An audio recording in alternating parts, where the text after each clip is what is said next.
Bonjour ou bonsoir, j'espère que vous allez bien. Voilà, bienvenue encore pour cette journée. Vous allez recevoir les premières notions sur le Forex. Vous allez découvrir le Forex. Et si vous êtes nouveau sur ma chaîne, je vous recommande de liker, d'aimer, de partager cette vidéo-là et d'intégrer surtout le canal Telegram pour pouvoir recevoir des signaux gratuits, des signaux de trading rentables et vraiment, ce serait vraiment très encourageant. OK? Alors, le Foreign Exchange, vous allez découvrir ces notions basiques là aujourd'hui. Voilà. Donc, on ira sur qu'est-ce que le Forex. Alors, qu'est-ce que le Forex? Vous avez déjà voyagé à l'étranger, alors vous avez probablement déjà franchi votre premier pas dans le marché du Forex. En effet, lorsqu'à l'aéroport ou à la gare, vous effectuez un changement de monnaie, c'est-à-dire un changement de devise contre une autre. Alors, celui-ci s'opère sur le marché du Forex. Mais que signifie Forex? Forex est la contraction de Foreign Exchange et est le terme universellement employé pour désigner le marché des changes sur lesquels euh, les devises sont échangées l'une contre l'autre à des taux qui changent sans cesse, par exemple l'euro vis-à-vis du dollar. En effet, les taux de change ou cotation varient sans arrêt en fonction de l'offre et la demande et du climat économique. Ce marché mondial est le second plus gros marché au monde derrière celui des taux d'intérêt. Il voit transiter tous les jours près de 3 000 milliards d'euros, ce qui est déjà de l'ordre de 6 000 milliards de dollars, hein, ce qui est bien plus important que la bourse, le marché des actions. Ce marché est réputé pour être le marché le plus liquide au monde. Sa volatilité intense et sa proximité avec la vie quotidienne, puisqu'il est l'auteur des taux de change entre les monnaies. En fait, un marché particulièrement attachant et passionnant.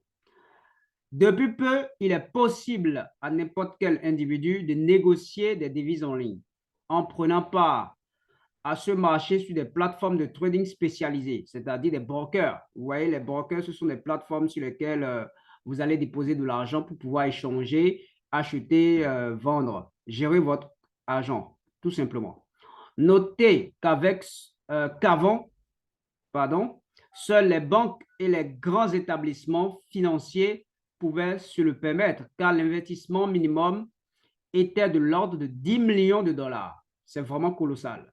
Aujourd'hui, vous avez la possibilité de déposer jusqu'à 10 dollars, 20, 30, 50 dollars minimum pour pouvoir trader. Désormais, les plateformes de trading appelées brokers peuvent offrir des comptes accessibles aux petits investisseurs et spéculateurs comme nous. De plus, la volatilité et les effets de levier proposés en font un marché particulièrement lucratif pour toute personne habile ou expérimentée. Le Forex permet d'échanger toutes les devises au monde. Certaines sont plus populaires et les plus échangées sont dans l'ordre du dollar, l'euro, le yen, puis la livre sterling. Alors, à combien de pourcentages sont échangées ces devises-là? Le dollar est échangé à 62% sur le marché. L'euro est échangé à hauteur de 27% sur le marché. La livre sterling, le GBP, est échangé à hauteur de 4% sur le marché. Le JPY, le yen japonais, est échangé à 3% sur le marché et les autres monnaies, c'est-à-dire les monnaies exotiques, sont échangées à 4% sur le marché. Comment gagner de l'argent au Forex? Nous allons voir en quoi le marché du Forex est un marché qui peut se révéler extrêmement lucratif sur des très courtes périodes. Il faut pour cela faire preuve d'intelligence et utiliser des stratégies pour optimiser ses gains. Grossièrement, le marché du Forex, c'est comme la bourse. Mais au lieu de manipuler des valeurs boursières, nous allons manipuler la valeur d'une devise par rapport à une autre. comme l'euro, le yen ou la livre sterling. Autre différence avec la bourse, on peut spéculer sur le marché du forex à la baisse comme à la hausse. Alors, comprenez que la bourse, c'est le marché des actions. Apple, Facebook, Tesla, Alibaba, etc., etc. Ça, ce sont des actions, ça. Alors que sur le marché du forex, on échange beaucoup plus les devises. C'est-à-dire que l'on peut passer des ordres d'achat ou de vente à tout moment. Prenons un exemple concret. Admettons actuellement le coût de l'euro face au dollar que l'on appelle l'euro USD dans le jargon vaut 1,30 centimes. Cela signifie que 1 euro équivaut à 1 dollar et 30 centimes. Quelques jours plus tard, le coût a évolué et vaut désormais 1,40. Si vous aviez ouvert un ordre d'achat lorsque le coût était à 1,30 et que vous aviez clôturé votre position lorsqu'il était à 1,40, alors vous avez généré un bénéfice de la différence des deux. En revanche, si vous avez acheté lorsque le coût était haut et vendu lorsqu'il était bas, eh bien, vous auriez subi une perte de la différence des deux.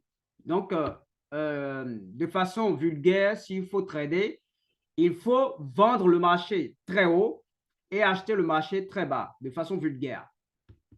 Alors, si vous manipulez les devises sans stratégie, vous allez sur du long terme gagner une fois sur deux et perdre une fois sur deux.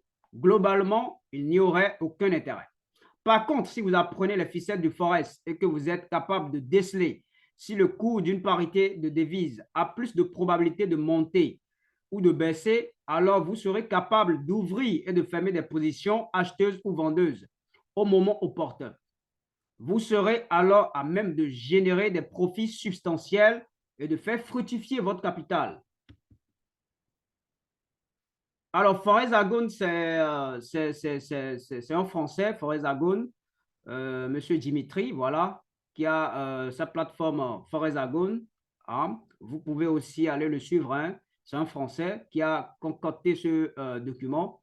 Voilà, je le salue au passage si jamais il tombe sur ma vidéo.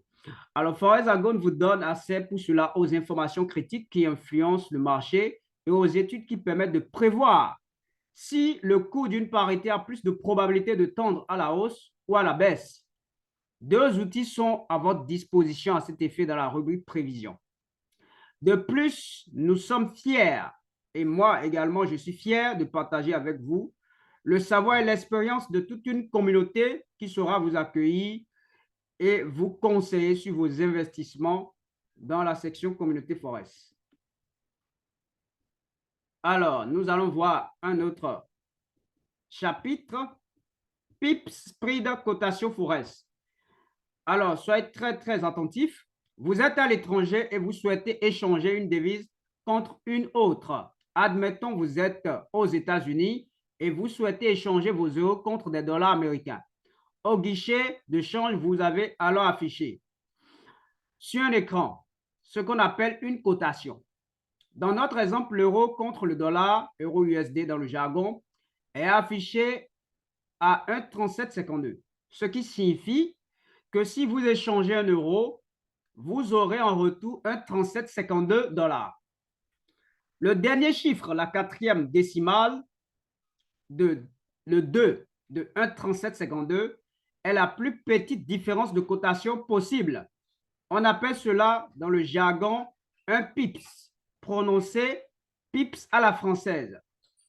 Si le coût de l'euro USD grimpe de 1,3752 à 1,3753, alors le coût a grimpé d'un pips. Donc, c'est comme ça, il faut comprendre la notion des pips. C'est très facile. Il s'agit de l'unité couramment utilisée pour parler de l'amplitude des mouvements, des coûts et des gains que vous serez capable de réaliser. Cependant, il existe une exception. Il s'agit de toutes les paires en rapport avec le yen. En effet, nos amis nippons ne possèdent pas, contrairement aux autres, de centimes. Par exemple, le coût de l'euro yen, c'est-à-dire euro JPY dans le jargon, est aujourd'hui à 1,2614. Dans ce cas, la plus petite différence de cotation possible se situe à la deuxième décimale et non plus à la quatrième.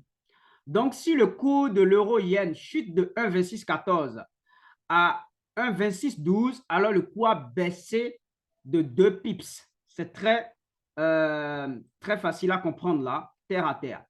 L'offre et la demande. Dans le même guichet, vous avez dû remarquer qu'il existe une différence de cotation entre l'achat et la vente. Si vous souhaitez échanger des euros contre des dollars ou des dollars contre des euros, la cotation n'est pas la même. Les tableaux possèdent tous deux colonnes, l'une pour le ask et l'autre pour le bid. Par exemple, si le tableau indique 1,3752 dans la colonne ask et 1,3755 dans la colonne bid, alors il y a une différence de 3 pips entre l'achat et la vente. Dans le marché du forex, on appelle cette différence le spread. Il s'agit de la commission que le courtier broker, dans le jargon, va toucher sur votre transaction. Donc, lorsque vous effectuez des transactions sur le marché, sur la plateforme d'un broker, vous payez des commissions sur des positions que vous ouvrez, tout simplement. OK? Donc, chers